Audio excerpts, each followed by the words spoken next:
자, 그러면 저희가 3대 지수 흐름, 지수별로 좀 어떻게 흐름을 보였는지 좀 자세히 알아보도록 하고요. 그에 따른 외신 소식도 함께 좀 체크를 해보도록 하겠습니다. 자, 시황센터로 넘어갑니다. 어이제 앵커 그리고 우성무 기자 두 분 전해주시죠. 네, 간밤 29일 글로벌 마감 상황 전해드리겠습니다. 간밤에 뉴욕 증시와 유럽 증시는 상당히 분위기가 좋지 못했습니다.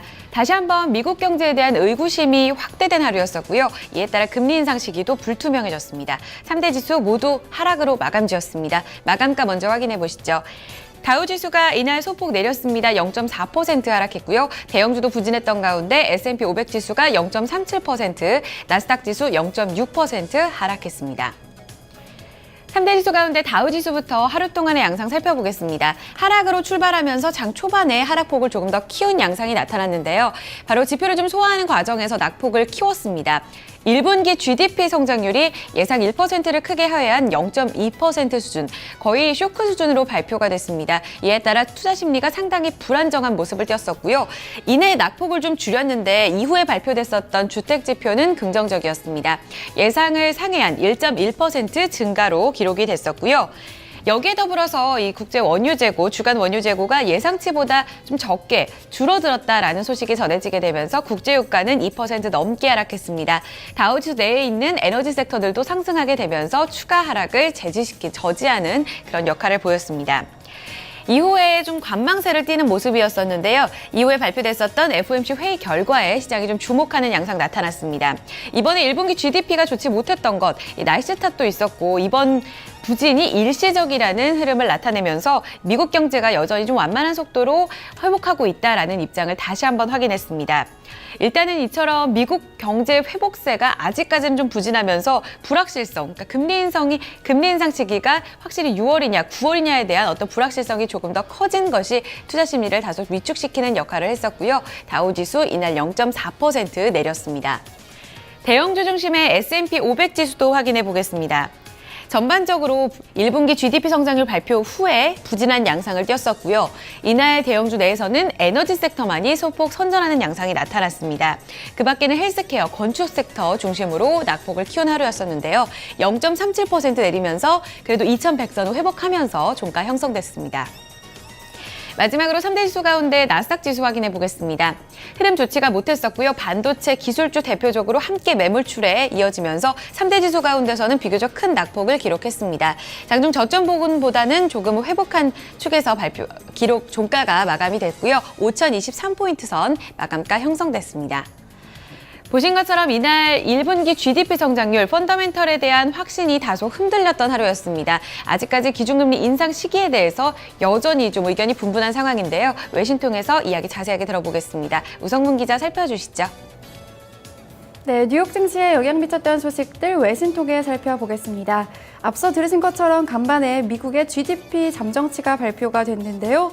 이 예상을 밑도는 쇼크 수준의 결과가 나왔습니다. 투자와 수출, 소비 모두 부진한 것으로 확인이 됐는데요. 월스트리트 저널을 통해 좀 더 자세히 살펴보겠습니다. US economic growth nearly stalls out.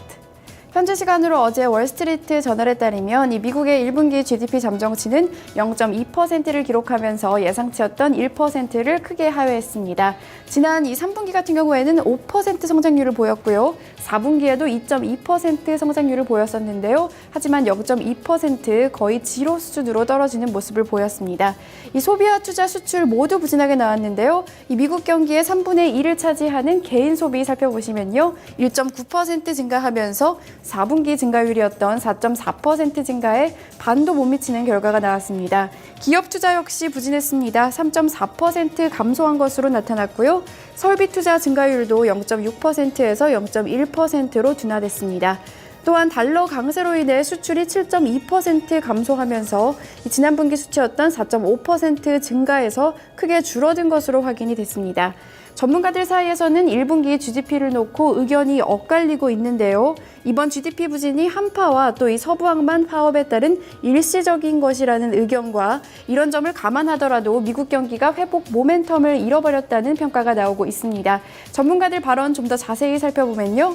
먼저 월스트리트 저널과 인터뷰한 미셸 지라드 RBS 시큐리티 수석 이코노미스트는 미국의 지표 부진은 일시적인 것이다. 지난해에도 비슷한 양상이 확인됐었고 2, 3분기에는 다시 경제가 회복될 것이라는 증거들이 포착되고 있다며 다소 낙관적으로 평가를 했고요. 이 유가 하락과 달러 강세에 따른 일시적인 요인이라는 평가입니다. 하지만 스티븐 스탠리 아머스트 피어폰트 증권 수석 이코노미스트는 미국 경제 펀더멘탈에 대한 회의론이 커지고 있다. 6월 금리 인상 시점은 점점 더 늦춰질 것이라며 우려감을 내비쳤습니다. 네, 다음 소식 이어서 살펴보겠습니다. 이날에는 연준의 FOMC 회의 결과 발표도 있었는데요. 이번 FOMC 회의에서 연준은 이 미국 경제에 대해 좀 더 비관적으로 평가한 것으로 나타났습니다. 이에 대해 로이터 통신은 금리 인상 시기가 늦춰질 것이라고 예측했는데요. 좀 더 자세히 살펴보시죠. Fed's downgrade of economic outlook signals later rates lift off. 현지 시간으로 어제 로이터 통신에 따르면 이 연준 위원들은 이틀간에 걸친 FOMC 회의를 마치고 성명을 발표했습니다. 이번 성명에서 연준 위원들은 고용시장에서 추가적인 회복세가 포착되고 또 2% 인플레이션에 다가가고 있다는 합리적인 자신감이 있을 때 금리를 인상한다는 것에 합의했다라는 의견을 내비쳤는데요. 또한 고용 증가가 완만해졌다는 평가도 함께 내렸습니다. 또한 이 3월의 부진한 고용 지표를 반영한 발언이라는 평가가 나오고 있는데요.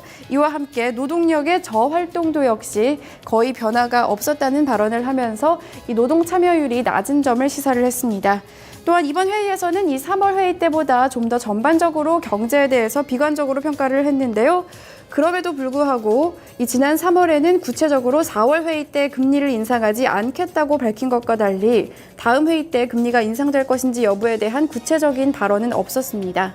따라서 월스트리트 저널은 6월 금리 인상 가능성도 완전히 배제할 수는 없지만 현재 지표들을 살펴본다면 가능성은 낮다고 평가를 했는데요. 현재 연준의 금리를 놓고 베팅하는 연방 기금 금리 선물은 10월과 12월 금리 인상을 점치고 있는 것으로 나타났습니다.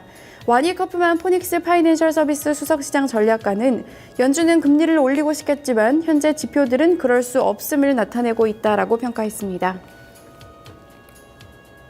뉴욕 증시에 영향 미쳤던 소식들 외신 통해 함께 살펴봤습니다. 네, 자 이렇게 지수별 흐름과 그에 따른 외신 소식들 살펴봤습니다.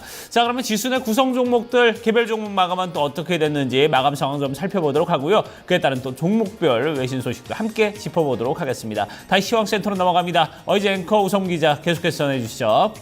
다우지수를 구성하고 있는 30개 구성 종목 가운데서 이날 21개 종목 크게 내렸습니다. 9개 종목만이 선전하는 양상이 나타났는데요.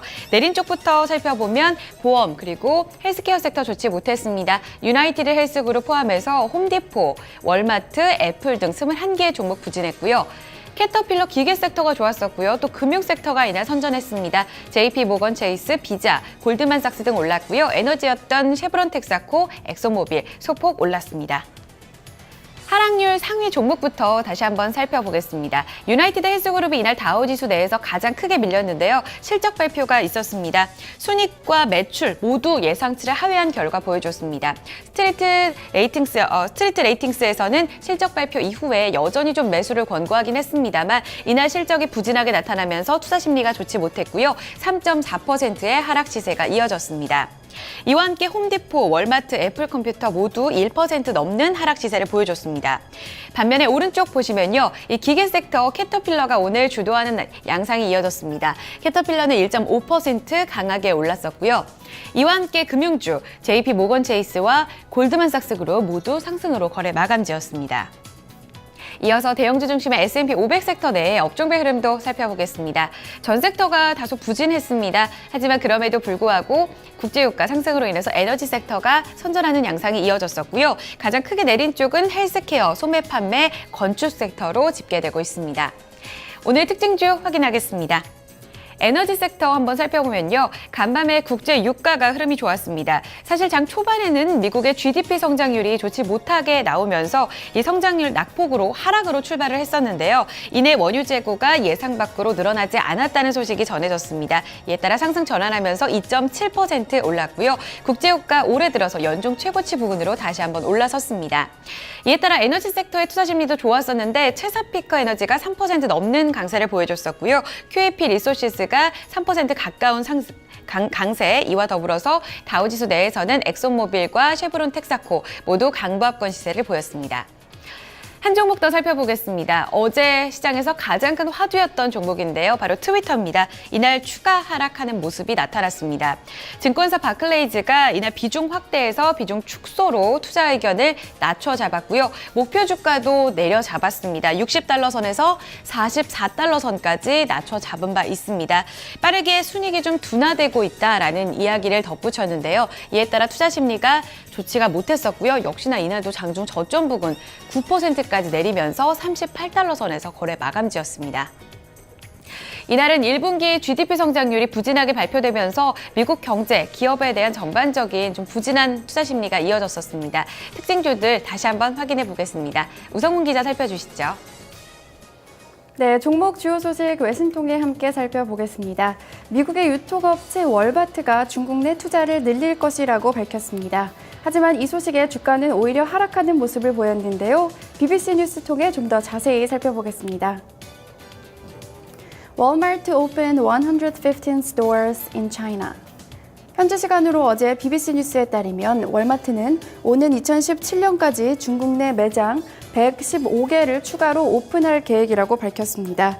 이와 같은 추가적인 매장 오픈으로 이 중국 내에서 3만 개의 일자리가 생겨날 것으로 보이는데요. 이와 함께 월마트는 이 6천만 달러를 투자해서 기존에 있는 매장들을 리모델링할 것이라고 밝히기도 했습니다. 현재 월마트는 중국에서 400개가 넘는 매장을 가지고 있는데요. 하지만 현재 이 중국 내 월마트의 매출은 다소 좋지 못한 상태입니다. 실제로 살펴보시면 지난해 4분기 월마트의 중국 순매출은 0.7% 감소했는데요. 이에 따라 작년에 월마트는 구조조정을 실시하기도 했었습니다. 하지만 중국 시장이 커짐에 따라 중국 시장에 조금 더 집중하겠다는 입장을 밝힌 것인데요. 현재 중국 베이징을 방문 중인 더그 맥밀런 월마트 최고 경영자는 중국은 월마트의 핵심 전략 시장이라며 향후 3년 동안 중국 내 투자를 확대해 나가겠다고 말했습니다. 하지만 이 소식에도 월마트의 주가는 오히려 하락하는 양상을 보였습니다. 네, 다음은 실적 공개한 기업 살펴보겠습니다. 영국의 바클레이즈 은행이 부진한 실적을 공개했는데요. 특히 환율 조작 혐의로 지불해야 되는 벌금이 크게 늘어나면서 실적에도 악영향을 미친 것으로 평가되고 있습니다. 뉴욕타임즈 통해 좀 더 자세히 살펴보시죠. Barclays profit weighted down by legal cost fell 52% in first quarter. 현지 시간으로 어제 뉴욕타임즈에 따르면 바클레이즈는 1분기 순이익이 지난해 같은 기간보다 무려 52%나 감소했다고 밝혔습니다. 특히 이 기간 비용에 지불해야 되는 벌금 비용이 크게 늘어나면서 순이익에 악영향을 미친 것으로 평가되고 있는데요. 바클레이즈는 이 환율 조작과 관련된 벌금 예상 비용으로 8억 파운드를 추가로 배정한다고 밝혔습니다. 현재 바클레이즈는 환율 조작에 대한 벌금이 추가로 20억 파운드, 총 20억 파운드에 달할 것으로 예상하고 있는데요. 바클레이즈는 미국 법무부와 규제 당국들로부터 환율 조작에 가담한 혐의로 다른 4개 대형 은행들과 함께 조사를 받고 있습니다. 정확한 결과는 다음 달 초에 나올 예정이라고 하는데요. 그러나 일회성 비용을 제외한 순이익은 지난해 동기 대비 9% 증가한 것으로 나타났습니다. 특히 투자은행에서 발생한 이익이 큰 것으로 확인됐는데요. 하지만 그럼에도 불구하고 벌금 소식에 바클레이즈의 주가는 0.31% 하락하며 마감했습니다. 종목 주요 소식까지 외신 통해 함께 살펴봤습니다. 네. 자, 이렇게 개별 종목 마감 상황과 종목별 소식도 좀 살펴봤습니다. 자, 그럼 유럽 증시는 또 어떻게 마감이 됐는지, 그리고 유가 같은 경우는 지금 60달러에 지금 접근하는 이런 모습을 보여주고 있는데요. 유가 환율 채권, 상품 시장들 저희가 좀 살펴보도록 하겠습니다. 자, 이 부분은 어이지 앵커가 전해드립니다. 네, 앞서 마감한 유럽 증시 상황도 좋지가 못했습니다. 이날 유로화 강세의 영향에 따라서 일제히 내림 시세가 이어졌습니다. 유로화 강세는 미국의 GDP 성장률이 부진하게 나오면서 금리 인상 시기가 조금 멀어질 것이다. 이에 따라 달러화 약세 영향에 따라 유로화가 강세를 띈 것이 원인이었었고요. 이에 따라 독일 지표가 상대적으로 큰 낙폭을 기록했습니다. 주요국 증시 확인해 보시죠. 런던 푸치백 지수가 이날 1.2% 내렸습니다. 독일 닥스 지수가 3.2% 내리면서 11,432포인트 선까지 내려갔고요. 프랑스 까크 지수가 2.6% 내렸습니다.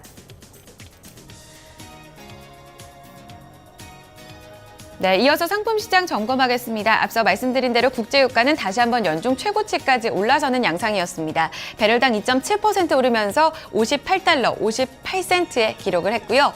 금값은 내렸습니다. FOMC 회의 결과 이전에 마감을 했는데요. 이 결과를 앞두고 관망세의 영향을 받으면서 이익 실현 매물이 출회됐습니다. 온스당 0.3% 내리면서 1210달러 선 기록했고요. 마지막으로 곡물 가격 엇갈린 가운데 옥수수 가격은 내렸습니다. 부실당 3.3달러 63센트를 기록했습니다. 이어서 주요 지수입니다. 반도체 종목들은 이날 흐름 좋지가 못했는데요. 필라델피아 반도체 지수가 이에 따라 0.58% 내렸고 692포인트 선을 기록했습니다. 공포지수가 8% 가까이 오르면서 13.39포인트에 기록을 했었고요. BDI 발틱 운임지수가 이날 6포인트 비교적 크게 밀리면서 595포인트 선을 기록했습니다. 마지막으로 외환 채권 시장 점검하겠습니다. 어제 서울 외환시장에서 원달러 환율은 내렸습니다. 외국인들이 유가증권 시장에서 이틀째 매도에 나섰습니다. 이에 따라서 달러와 매도 심리가 좀 제한적인 흐름을 보였었고요. 낙폭은 크진 않았습니다. 이런 40전 내리면서 1068원 60전 기록했고요. 마지막으로 뉴욕 채권 시장에서 미국채 10년물 금리는 전고래보다 크게 올랐습니다. 2.05%의 수익률을 기록했습니다. 지금까지 글로벌 마감 동향 살펴드렸습니다. 네, 자 글로벌 마감 동향까지 모두 살펴봤습니다. 자 오늘은 낮 기온 상당히 좀 더울 것 같다고 합니다. 서울 같은 경우 27도까지 올라가면서 초여름 날씨를 보인다고 하는데요. 이 더위 좀 토요일까지 계속해서 좀 이어진다고 하니까요. 여러분들도 이 부분 좀 옷차림에 좀 신경을 쓰셔야 되지 않을까 하는 생각이 듭니다. 자 토마토 모닝쇼 1부 순서 여기서 마무리 짓도록 하고요. 저희 잠시 후에 2부에서 다시 뵙도록 하겠습니다.